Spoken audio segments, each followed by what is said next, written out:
Please, Nazik, give Jen my best. I will reach out to her. I feel like she's just avoiding me. No, I'm teasing. I am sure that's not true. She I always know seems to that's not praise it. true. Yes. Make sure you tell her I said hello and I I'll will reach do that. I'll out. do that. Thank you. It's good to see you. Okay, Jack, you can go ahead and get started. All right. Good morning. On behalf of the governing board, member denominations, and staff of the Ohio Council of Churches, I welcome you all to today's pre-election voter information lunch and learn forum. The November 24 elections may be the most consequential of any elections ever. To help prepare Ohio voters to make their voices heard, we are presenting today two known experts on the mechanics of voting. Like you, I am looking forward to receiving their wise and experienced counsel and doing all that I can to help get informed souls to the polls in November. So again, welcome to this important forum. We're glad you're here.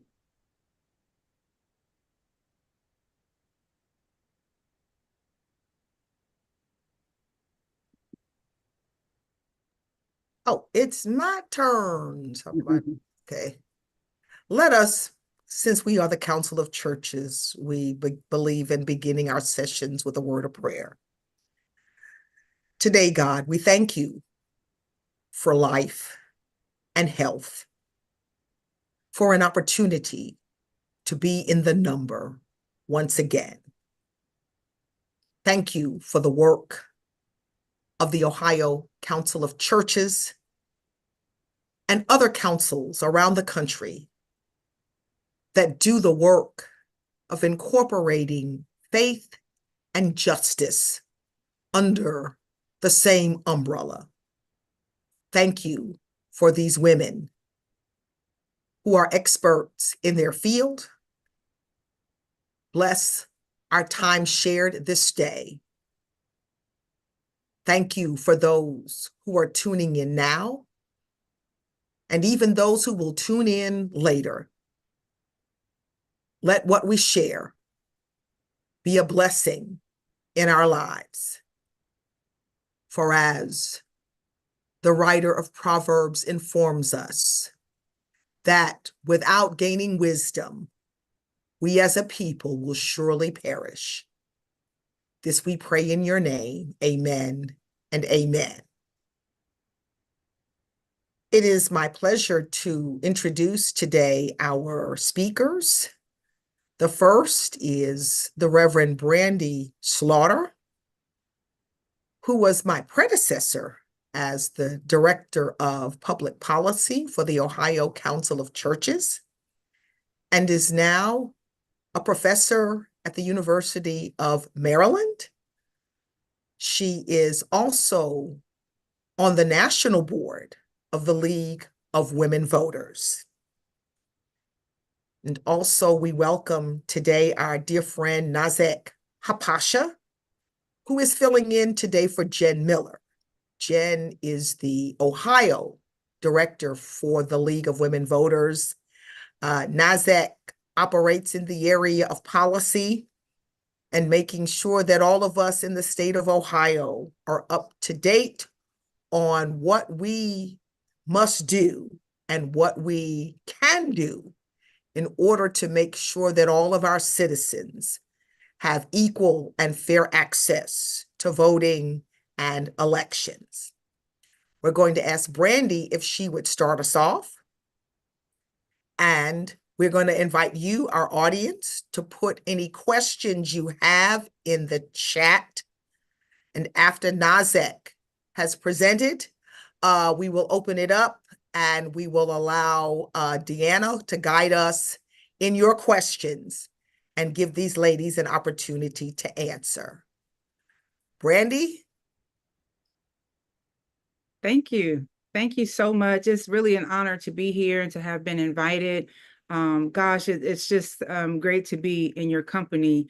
As mentioned, I am newly elected to the National League of Women Voters, newly as in July 1 is when I began. So I'm glad that we have the capable Nazik to clean up anything that I say that is not appropriate. The League is nonpartisan, but we are political. We were established in 1920, and it was 6 months before the 19th Amendment was ratified.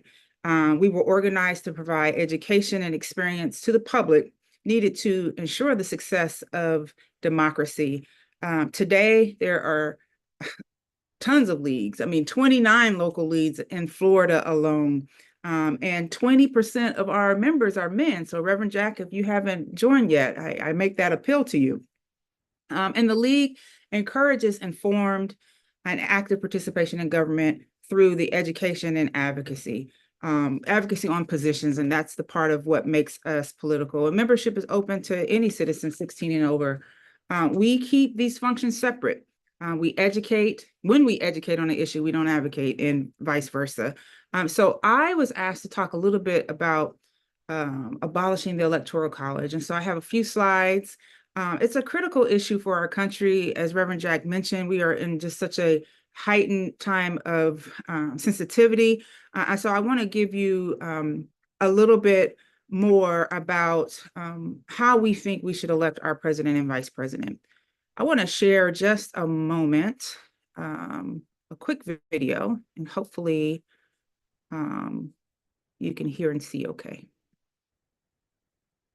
Let's try that again.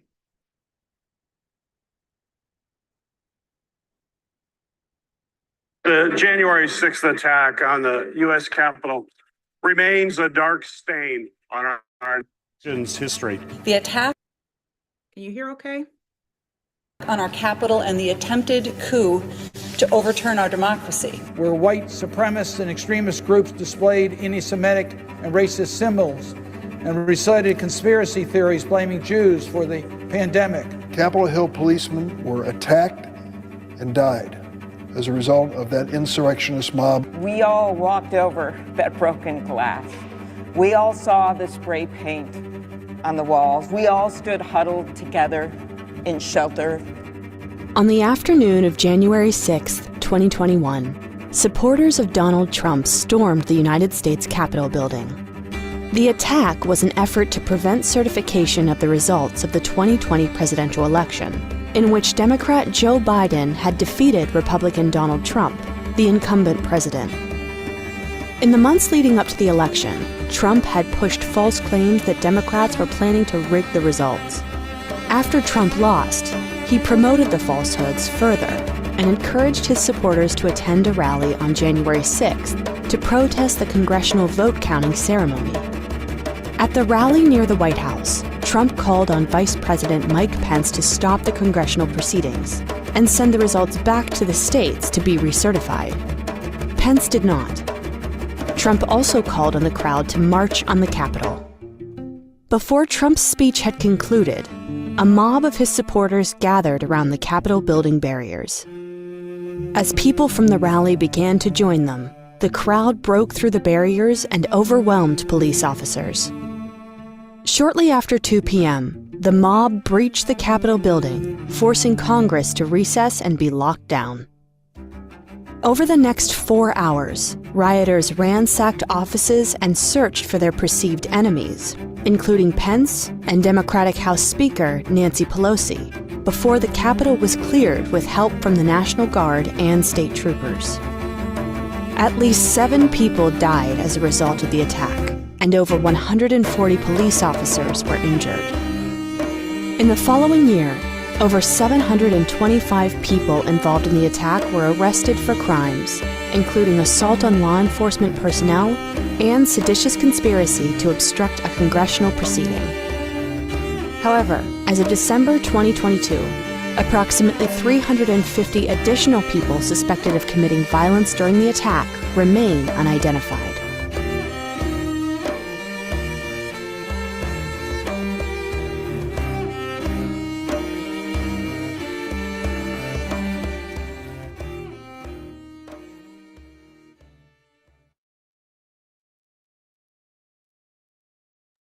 So you, like me, probably remember exactly where you were on 9/11.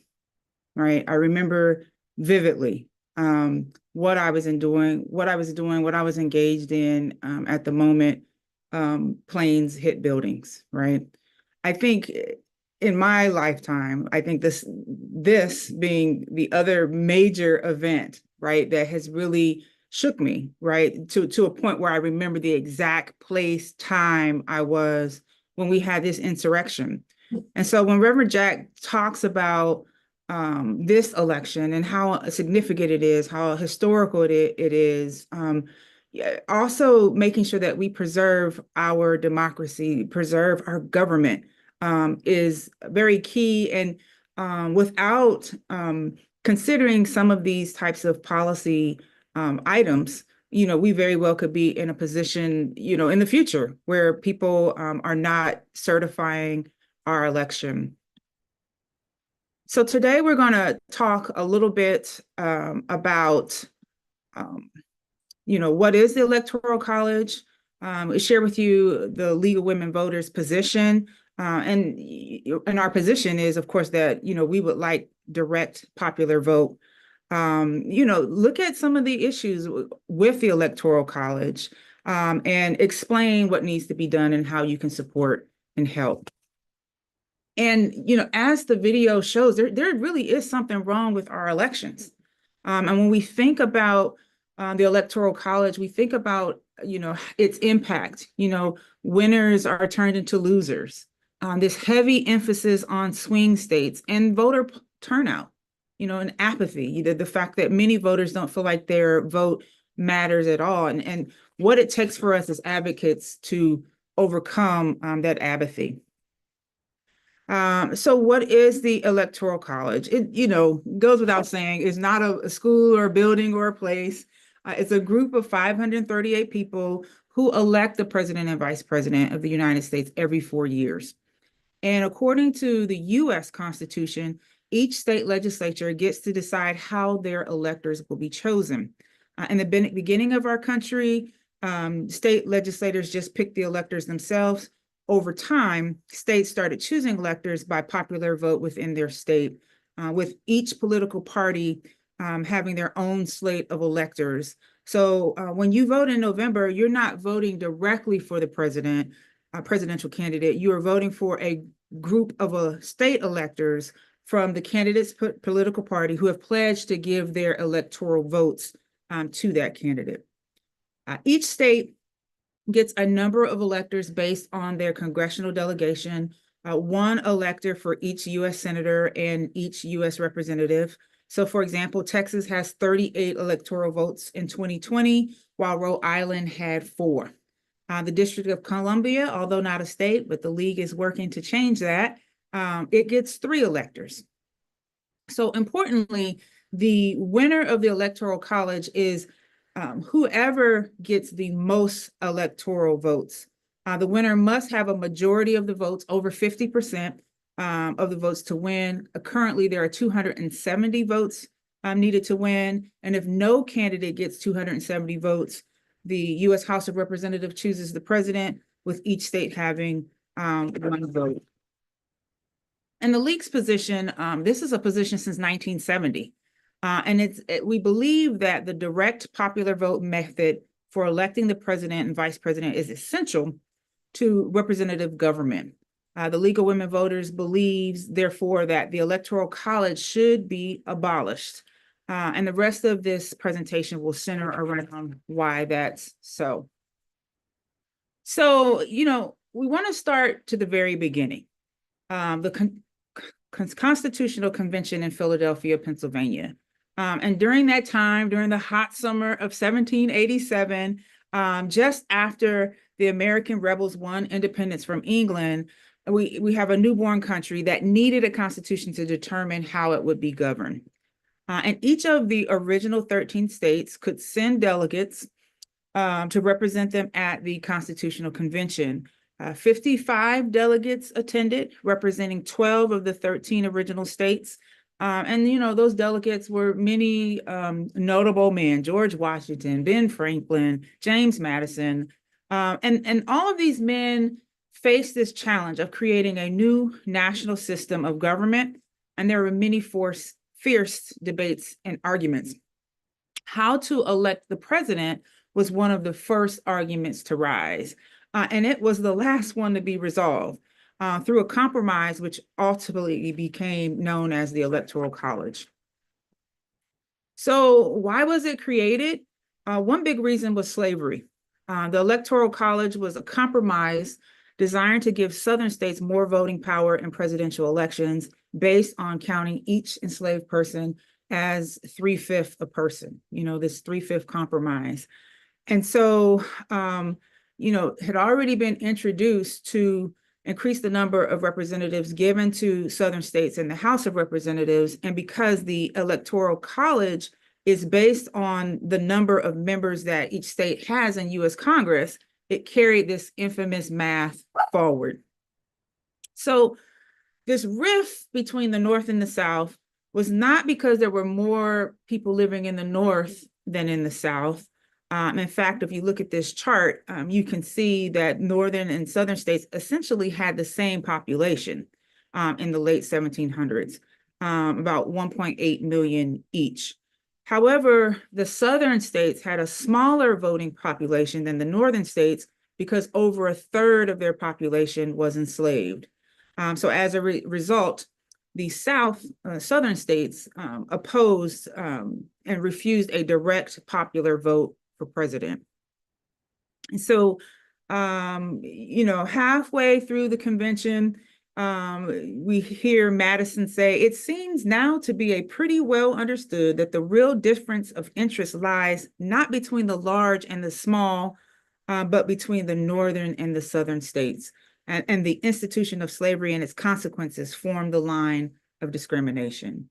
And so if the racism of the Electoral College would have ended when slavery ended, we wouldn't be having this conversation. But the Electoral College continued to silence Black votes after the Civil War.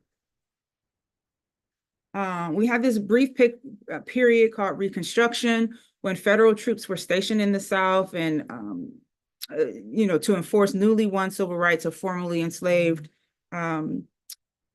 Americans. And during Reconstruction, Black men voted. The first Black representatives served in Congress. But then came the election of 1876, and it was just a mess. Records were a bit murky. However, it's pretty clear that Samuel Tilden won the popular vote for president over Rutherford B. Hayes. However, there were allegations of voter fraud in 4 states, Florida, North Carolina, Louisiana, and Oregon, and both sides claimed victory. And so as a result, the two parties came up with a compromise. And that compromise allowed for Hayes to become president in exchange for the removal of the federal troops in the South. And the states of the former Confederacy were once again allowed to rule themselves, and quickly started passing a series of laws that destroyed voting rights for Black folks, and other like state laws, local ordinances like poll taxes and literacy tests. We know Jim Crow lasted for almost 100 years until the passage of the Civil Rights Act in 1964 and the Voting Rights Act in 1965. So we have an electoral college that was created because of slavery, and then the failure of the electoral college in 1876 allowed racism to flourish. And unfortunately, the Electoral College's impact doesn't end there. It doesn't end with the introduction of a Voting Rights Act. It continues to suppress Black Americans because states that have higher percentages of Black residents tend to have less power in the Electoral College, while states with wider populations tend to have more power. And so in this analysis, this is William Blake. He's actually a colleague at the University of Maryland. Well, he was at the time, 2019, when he did this study. He looked at it, and basically what he says is that analysis from every election from 2000 on indicate that the Electoral College has consistently awarded more votes per capita to states with wider populations. So while the Electoral College itself is not trying to mute Black voters, it's having that type of impact.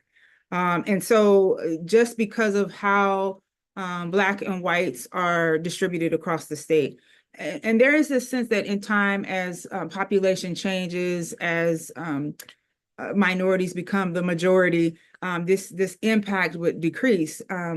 But the bottom line is that it exists today. And if we were to end the Electoral College today, we would eliminate this racist impact. So, you know, I give that kind of history because in a lot of ways, when we talk about the Electoral College, we don't start with the racism that was baked in from the beginning. And we are aware of other issues that even beyond this kind of sordid history, more times than not, you're going to hear with the Electoral College that, well, I mean, let's go with the last 5 elections. 2 out of the last 5 resulted in people losing that had won the popular vote. And so, you know, we see that even today, the most recent elections were in 2000, that was Al Gore and Bush, Hillary Clinton and Donald Trump in 2016.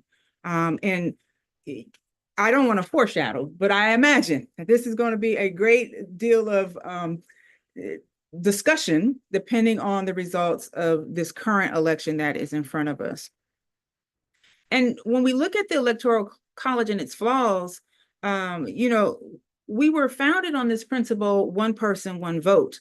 But in actuality, the Electoral College allows one person's vote to carry less weight depending on where they live, right? Like, so if you lived in Wyoming, as this chart shows, your vote counts almost as 4 times as votes of people in Florida, right? Like, so it's not just population itself, it is how the Electoral College plays out in these kind of matchups between small and large states.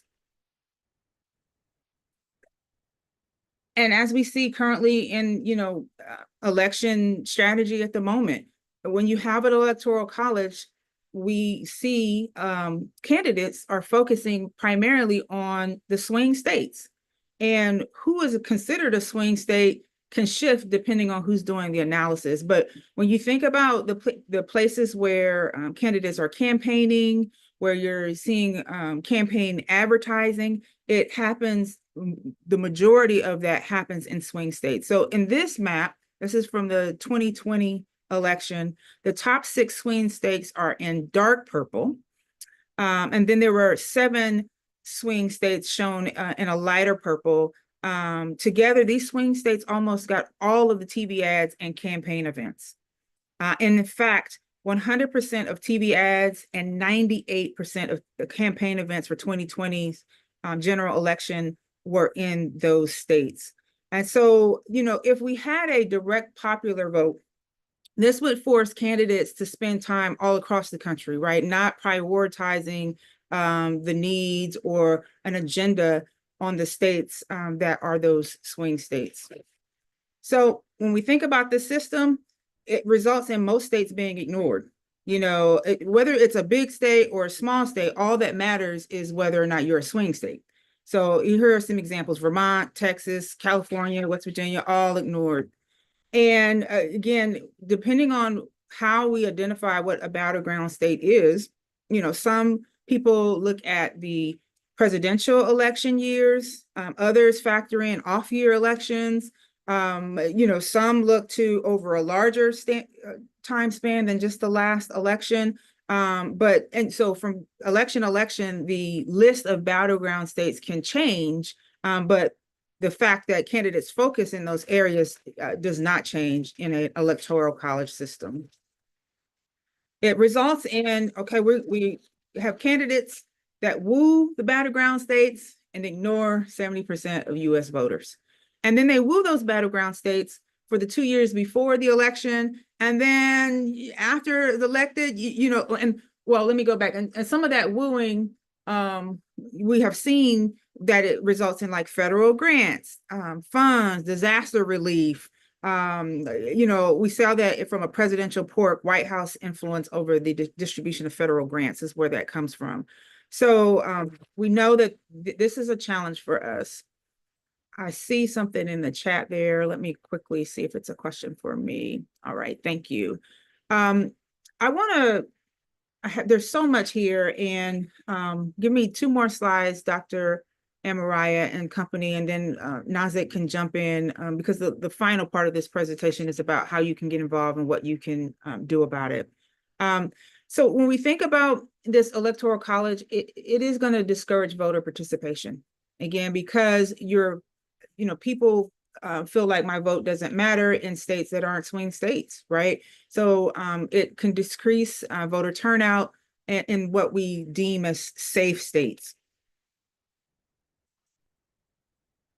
And then finally, all right, there we go. Finally, the Electoral College makes it easy to cheat, right? It makes it vulnerable to manipulation and even outright fraud.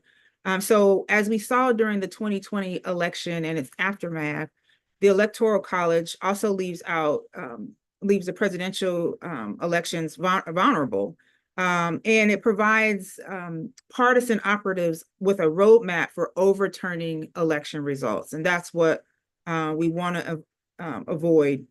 And so I'm going to end for there because I want to give the time to Nazik. And if there are additional questions, I'm happy to entertain them. But thank you for some time. I mean, when we look at that 2020 election, it would have only taken finding fewer than 43,000 ballots in just 3 states, Arizona, Georgia, and Wisconsin, invalid, and that would have overturned the election. So it's scary, and I don't mean to say the sky is falling, but the sky is falling, right? Like, people really need to understand the impact of this, and it's why the league has prioritized a popular vote instead of an electoral college. I'm going to end my time, and Nazik, clean up anything I messed up.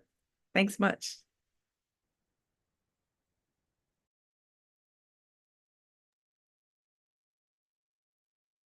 Thank you so Yes, much, yes. Brandy. That was, should I jump in, Dr. Amariah? Yes. Okay, wonderful. Well, thank you so much, Brandy, on your presentation on the Electoral College. LWVUS is doing great work around the country on that issue. And we are really looking for an in Ohio, like to begin kind of honing in on that work. And so it's really good for all of us to be better educated on what is the Electoral College, the history of it, its racial implications. So I appreciate it. I am going to share my slides for my screen for a second, if you all will be patient with me. Okay, can you see my slide? Yes. Yes. All right, wonderful. So I am grateful for the opportunity to be here today, and I'm going to discuss systemic barriers around voting. What I want to say before I start this presentation is that it's going to sound like more doom and gloom, but that's not the point of why we're here today. It's to learn more about the impact that we can have to fight against the barriers to the ballot box and make sure that our elected leaders are truly ones that represent us. So I appreciate the opportunity to do that. Okay, so we're going to go through different groups of people who especially face systemic barriers to the ballot box and talk about what those barriers are and how we might be able to help them. And we'll end on some just general pieces of information for all of us to get involved. So new Americans are especially vulnerable to having very low turnout rates for numerous reasons. They face many barriers. First of all, they have to traverse a pathway to citizenship, which is not easy. Like, it can be costly and it can be complicated. And for many people, just that pathway to citizenship can prevent them from becoming a citizen and voting for many, many years, even after they qualify to do so. Many people, after they arrive to the United States, they have a number of barriers before they think about something like voting. They have to find a job, they have to find a place to live, they have to learn the language, they have to enroll children in a school. It's so many things that we're never even going to know, most of us, or think about, like navigating a new society. And so they, for a number of years, many of them are just really learning to adjust to their new surroundings. After living in the United States for 5 years, they qualify to apply for citizenship, but it really is a very intimidating and arduous, confusing, and very, very long process. You begin the application process, but it could actually take years for some to get through it. Additionally, new Americans might not have the immediate desire to vote, and may not even realize their rights associated with citizenship. But after a period of adjustment and engagement, many new Americans are really very excited to vote, and they're empowered by the idea of making their voices heard. So what can we do to help this particular group of potential voters? One, something that you can get involved in, and a lot of our local leagues are very active in, is registering new Americans to vote at naturalization ceremonies. This is a really gratifying and exciting experience for everyone. And it's just a wonderful kind of like entryway into being a new American. Be sure, like, when you do this type of activity, that you what we tell people when they do this, to collect enough information so that you can follow up and remind them of like essential election details. Make sure to distribute voter information, because voting in Ohio and around the country can really be very complicated. It's a complicated process. So those are some of the things that you can do. And just remember that when you're speaking to new Americans, that they are navigating a new system, and they might not be aware of what you think is common information. Incarcerated voters. So over 10,000 people are in Ohio's jail system on any given day. A jail, as opposed to a prison, is a facility that is operated locally. It is populated by individuals who have not yet been sentenced and are awaiting trial, or they have been convicted of a misdemeanor, as opposed to a felony, which is different. And all people who are in that category, who are awaiting trial or who have been convicted of a misdemeanor, are people who maintain the right to vote if they are otherwise eligible. Ohio only strips an elector of their right to vote during the time that they are serving a sentence for a felony conviction. Even after they get out of prison for a felony conviction, they can re-register to vote, and they can cast their ballot. But if you are on trial for a felony, you still maintain the right to vote while being held for trial, and you may once again register to vote after serving your felony sentence. This is there's a lot of misinformation around this category of people and this category of voters, because of the differences from state to state, as well as outright, people who mean to spread misinformation about this group of people and don't necessarily want them to cast their ballot. There's a lot of issues around voter suppression of incarcerated people, because I'm sure, as many of us know, many incarcerated people, like, there's a disproportionate number of incarcerated people who are people of color. And so there are intentional efforts there to suppress the vote. There is a lot that you can do to help this group of people. One is like making sure that people have information in especially communities that are very heavily impacted, that might face higher incarceration rates, people who are, lower income, for example, or whatever it might. We have a lot of local leagues that work with organizations that help people who are going through this process, or in jail for a misdemeanor, or awaiting trial, or just gotten out of prison for a felony conviction. There's a lot of organizations that you can work with to help this population and undergo training. Like we have trainings for people who help this community of voters.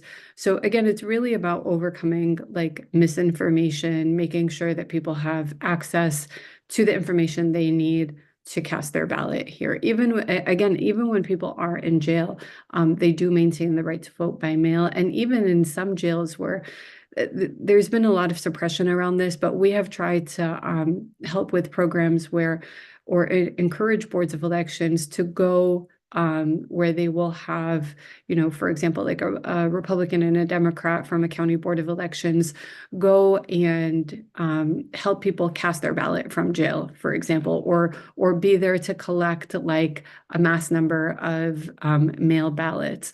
But again, they don't even have the information they need to do that a lot of times, and we have a lot of trouble getting into the jails to be able to educate people on that. Voters with disabilities especially face a lot of issues with access to the ballot.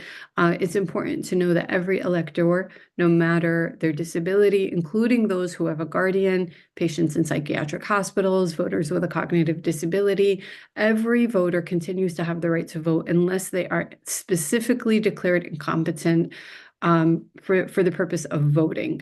And that's really very rare. Ohio has many accommodations to protect the rights of voters with disabilities, but most of the time they are not widely known, and sometimes they're not easy to access. So education here and awareness really plays a very big role. And I'll go over a few of some of the things that you might be able to help family members and community members with. So a voter who is home or facility bound can request ballot delivery to their home or facility using a certain form called an 11F from the Secretary of State. Curbside voting is available at all early vote locations and polling places. However, the process sometimes requires that the voter is accompanied by another person. So when you get to a polling place, there's supposed to be a sign there that says like curbside voting, and that specific polling, that specific parking spot is for a curbside voter.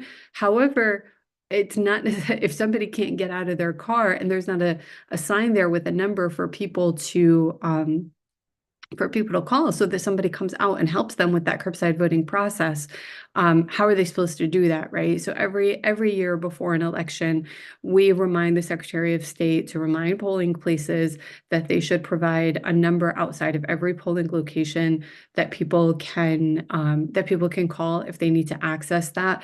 But by and large, if you need to access curbside voting, I would say that you should call your Board of Elections before you go to your polling place or before you get to early voting.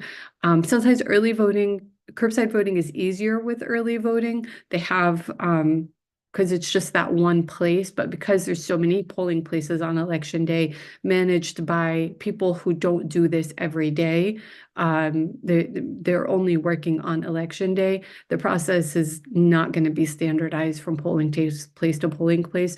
So you or a family member who needs to access curbside voting can call the Board of Elections ahead of time and let them know that that's something that you'll need to do. A voter with vision impairment can vote in person with ADA compliant voting machines. They have features like audio ballots, braille touchpads, large Zoom features, and height and tilt adjustments. Please know that for a voter with disabilities, there is no time limit in the voting booth. Again, because the people who work our polling locations, who are absolutely wonderful people, some of them are not very experienced. It might be their first time. Even if they are experienced, they might only do this 1 or 2 times a year. And so it's very difficult to know all of the laws and the rules around voting. And sometimes there's just, they're not well trained enough or well experienced enough, and they might tell a voter like, your time's up in the voting booth or something like that. So it's very important for voters with disabilities to know their rights. So if you have somebody in your life who is a voter with a disability, please do share this information. And all of this information is available on the Secretary of State's website. A voter who requires assistance while voting can bring someone with them to vote in person. That is not typical for everybody. Like I couldn't just bring along somebody for voting unless I had a reason to do so. So that's something important to know. Housing insecure voters face daily challenges to have their basic needs met, but we find that voter advocates can really connect with this group and help them feel empowered as equal citizens in our democracy. Just like other unique voting populations, rules exist to ensure that homeless and housing insecure voters can cast a ballot, but they can be confusing. So a few key things to know is that if a voter does not have a fixed place of habitation, so if they are homeless or housing insecure, but they have a consistent place that they return to. It doesn't necessarily need to be the place that they live. I always tell people, think about where you can receive mail. It needs to be a place where you can receive mail and you have the permission to receive mail there. That's typically a good measure of using that residence as a place for your to put down as your voting residence. They can work with that location. Given that this population oftentimes does not have a voter valid ID, early voting or mail-in voting is a good option for them, and that still only requires the last 4 digits of a social security number. Young voters around the country and in Ohio have the lowest voter participation rates, and they're really very, very low. And it's very important for us all to make sure that the young people in our lives know how to vote. They know how to vote, and that they know that their vote is important. We find that just talking to young people really helps them to gain the confidence they need to understand the system and to understand that, you know, there are things that you learn over a lifetime that these kids don't know, and we tend to take that for granted. They don't know that they have to register to vote. They don't know that there's a voter registration deadline. They might not be aware when, you know, election day comes around, or that they have options in how to cast their ballot. Like they can vote by mail or they can early vote, especially people who are going to college. Don't know, for example, that they have an option of where they can put their voting residence. It can be their home where they grew up, or if they are dorming at a college or university, they can use that as their voter registration residence. And so there's a lot of education to be done with young voters to help them cast their ballot. So finally, I put BIPOC voters at the end. And the reason that I put BIPOC voters at the end is because people of color who are also oftentimes are a part of other marginalized groups. And so they face compounded barriers to voting, like many of the things that we talked about: people who are young, people who have disabilities, people who are housing insecure are disproportionately people of color. And so you're in many times. And so if you are facing just a number of these barriers, it's going to be all that much harder for you to have the education and the awareness and the tools that you need to cast your ballot. So Brandy talked a little bit about the historical context of voting. African Americans, men, were granted the right to vote in 1870 through the 15th Amendment. And then we have the Voting Rights Act of 1965, signed by President Lyndon Johnson. But despite these legal advancements, there are still, until this day, and we are in a period where we are actually seeing more and more significant obstacles arise to vote for people of color. Some of the things that we are especially looking at in Ohio right now that is new for us is strict voter ID laws, which have been found around the country to disproportionately affect people of color, as they are less likely to have their requirement government issued IDs. We also find that people of color who tend to live in low income neighborhoods especially are the victims of policy issues, like when there are funding issues or poll worker shortages. These affect low-income communities, inner city communities, where there is more of a concentration of of people of color. And so again, we face all of the things that we talked about previous to this slide, in addition to poll worker shortages, strict voter ID laws, and just obviously outright racism that people of color face from poll workers, unfortunately, or elected officials. All of these things are potentially going to impact the ability for people of color to vote. So what can we do? This slide is actually particular to helping young people vote, but I pulled it because I feel like it's really like it is pertinent for all of us. So let's start with. I'm actually going to start with a culture. You know, in my experience, New American communities,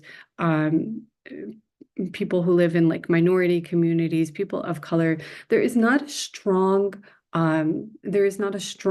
like culture of civic participation and electoral participation in these communities, and that's because that is on purpose. That is because they have been made to feel that way.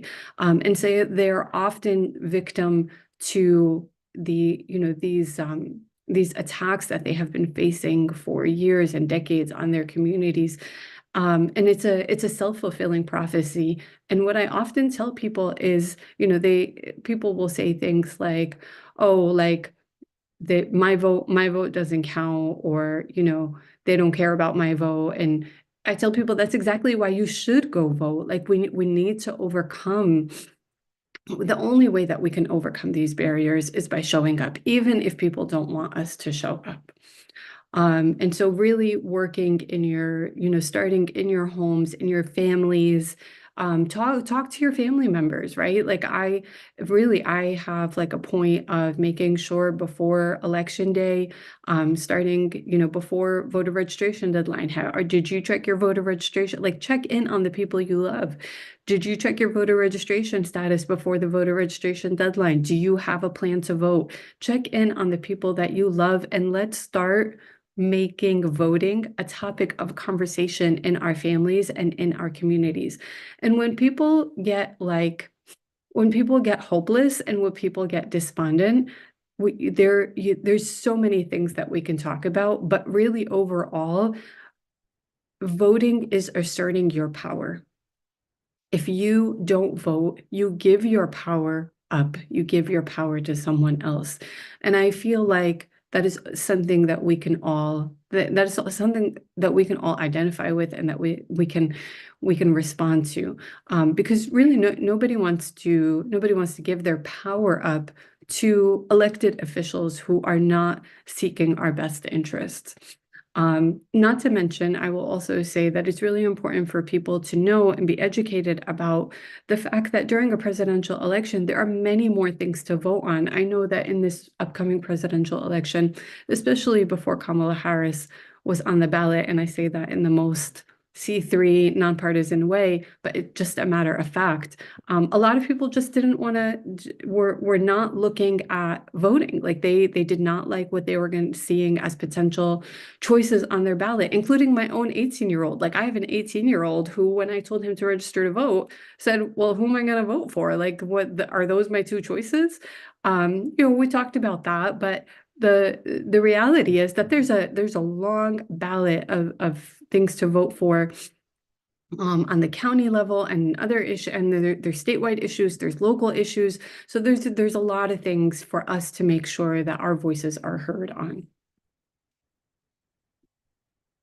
I want to end off by talking about Election Protection, which is the nonpartisan coalition nationwide and in Ohio that does a number of things around making sure that every Ohio voter can cast their ballot. Ohio EP specifically, these are some of the things that we do. We promote the 866 Our Vote hotline. We have a poll monitor program where we support voters at polling locations and we answer their questions. We monitor the hotline, we respond to reported problems, we share information on social media, and something new that we've been getting increasingly involved in. Well, League has always done this, but we're now working with EP to grow the program of making sure that we have like a strong observer corps, volunteer observers at Board of Elections meetings around the state. We would love for all of you to become League members if you are not already a League member. But if you have the capacity, even just through the election season, to be involved with election protection, please look up protectthevote.net, or you can Google election protection and sign up to be a volunteer. There's a number of things that you can do, but it's especially important to make sure that we have poll monitors around the state in Ohio this year to make sure that people, that really we have eyes and ears on the ground to make sure that we know what's going on throughout for early voting and on election day. The 866 Our Vote hotline is operated by Election Protection, and it's available in multiple languages. If you need voting election information, you can order that from the League of Women Voters. I will show my information here at the end, and you can contact me to get any kind of like educational information that you need. A little bit more about what poll monitors do. They assist voters on election day. They take like 2 to 3 hours shifts. They stand at polling locations, and they're really most of all just eyes and ears on the ground to report problems, fix problems in real time, collect data, and answer questions from people who might be having issues at the polls. So that is it. Thank you so much. Again, my name is Nazik Hapasha. This is my information, and our website is lwvohio.org. If you need any election information online, or if you want to order printed materials, please go to lwvohio.org and you can learn more about how to do that. Thank you. Thank you, Nazik, and thank you, Brandy. Apparently nobody has any questions. You've just applied all the answers and everybody's got it. And so this is your chance. Now, if you have a question for either Brandy or for Nazik, to put it in the chat, and Deanna will come forward now to help monitor if there are any questions. And if there are none, we can end and let people go back to their lunch time. We want to take this opportunity to also share that next month, I believe it will be September the 18th, we will have another Lunch and Learn webinar, and our planned topic is to talk about poll chaplains and poll peacekeepers, because we've got them both. We've got those in the state that operate as peacekeepers. We also have those who operate as poll chaplains.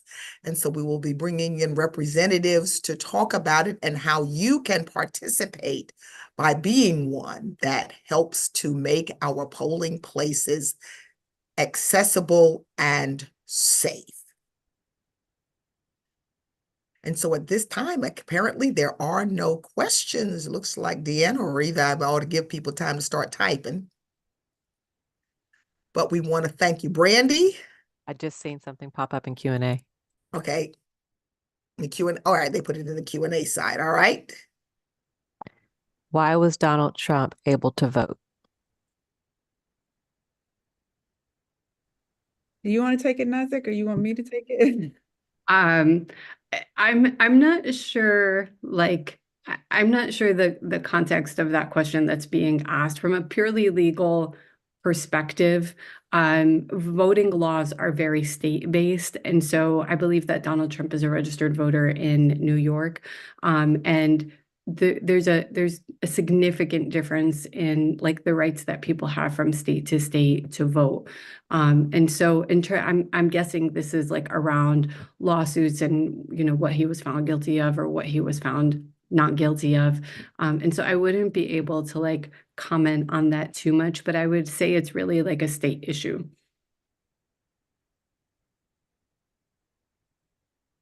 Yeah, I wouldn't expound any more than that, other than just to say directly that felons are allowed to vote in certain states and not allowed to vote in other states.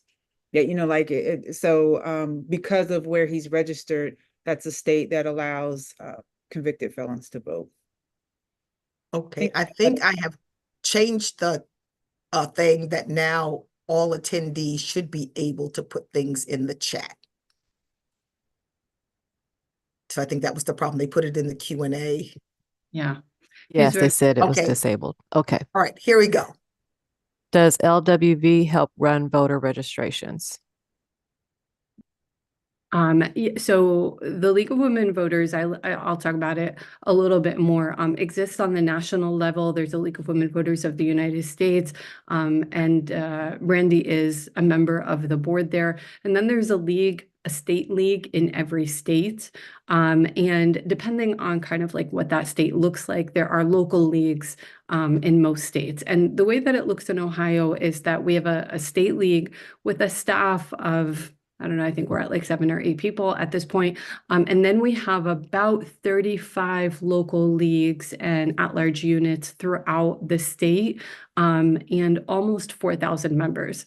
So at the local level, those local leagues of wherever you are located, we have throughout much of the state, for example, like the, League of Athens County or Geauga County or, Metropolitan Columbus, wherever you're located, it's really those local leagues that do the work on the ground of registering voters, doing in-person like community programming, and they do very strong voter registration programs throughout their community in different ways. So they partner with colleges and universities in their area. Many of them have strong programs in all of the high schools. They work with nursing homes. They work out fairs. So they do voter registration in. It's really according to capacity too, because our local leagues can, have anywhere from 20 to 500 members, depending on, just the area that they're in. But that voter registration really happens at the local level. And then I work on policy and training at the state level.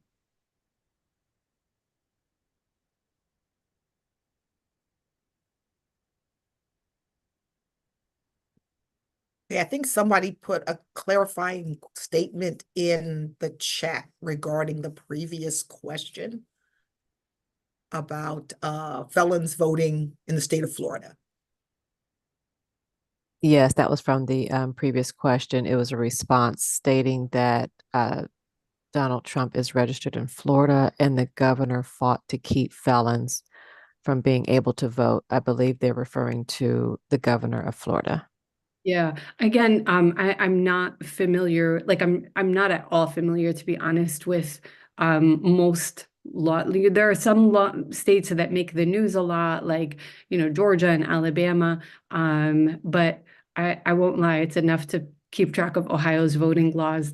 And so I wouldn't be able to like comment from an informed perspective. You're not wrong. I know, I have heard that the governor did fight to keep felons from being able to vote. I think he may have changed his voter registration, because I feel like I remember a while ago that he was registered in New York, like the first time that he was running for president. So there might be some dynamics there as well.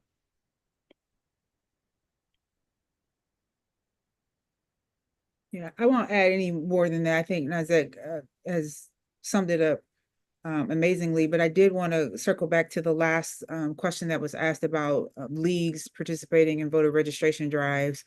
I want to encourage you to partner with your local leagues.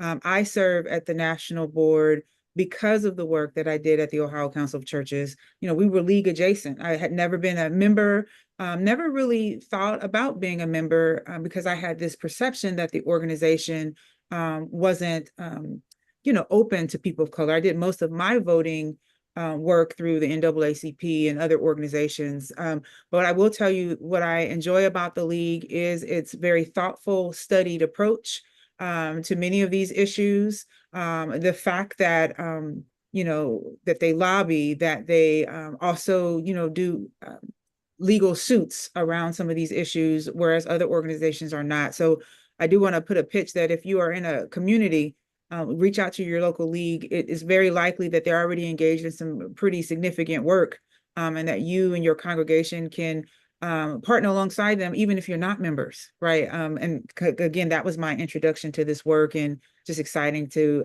deepen it even further. There was one more in the chat. Is anyone lobbying Congress about getting rid of the Electoral College? Is League of Women Voters? Yes.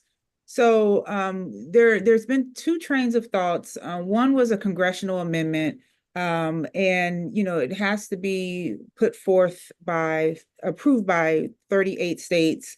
It's been done 27 times, in terms of kind of putting forth action in Congress. So yes. Then in like the 60s, maybe 68, when there was a third presidential party candidate, George Wallace, and the fact that he could very well get some of the Electoral College votes, there became this concern for whether the Electoral College was really going to be positioned to declare a leader. So that being said, there have been bills introduced even as recently as 2021. The ones in 2021, there were no votes on those bills. And we think it's just because it lacks the momentum, a lot like the ERA that's kind of sat, dormant. Like we've gotten through a certain amount of states and then it kind of has died down. And so, yes, the league has done some work in Congress.